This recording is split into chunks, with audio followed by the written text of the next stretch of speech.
بسم اللہ الرحمن الرحیم۔ السلام علیکم۔ آپ دیکھ رہے ہیں SSB 92 ٹی وی۔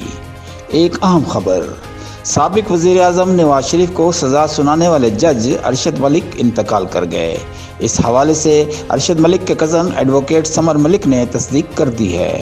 سابق جج ارشد ملک ایک ہفتے سے وینٹیلیٹر پر تھے اور ان کا انتقال راولپنڈی کے نجی ہسپتال میں ہوا ہے۔ ارشد ملک کے پسماندگان میں 2 بیٹے اور 2 بیٹیاں شامل ہیں۔ واضح رہے کہ ملتان سے تعلق رکھنے والے میاں طارق نے، جو کہ ارشد ملک کے دوست تھے، مبینہ طور پر سابق جج ارشد ملک کی ویڈیو بنائی تھی، جس کا میاں نواز شریف کے خلاف سنائی جانے والی سزا پر بہت برا اثر پڑا تھا۔ ویڈیو بنانے پر میاں طارق کو FIA نے گرفتار بھی کر لیا تھا۔ ارشد ملک کو لاہور ہائی کورٹ کی انتظامی کمیٹی نے ویڈیو اسکینڈل میں ملوث ہونے پر عہدے سے برطرف کر دیا تھا اور ارشد ملک نے انتظامی کمیٹی کے فیصلے کو لاہور ہائی کورٹ میں چیلنج بھی کر رکھا ہے۔ ارشد ملک کو لاہور ہائی کورٹ کی جانب سے فیصلے کا انتظار تھا کہ کورونا کا شدید حملہ ہوا، جنہیں نجی ہسپتال میں داخل کرا دیا گیا، جہاں پر ان کا علاج جاری تھا۔ آخرکار کورونا جیت گیا اور مبینہ طور پر کورونا نے ارشد ملک کو مار دیا۔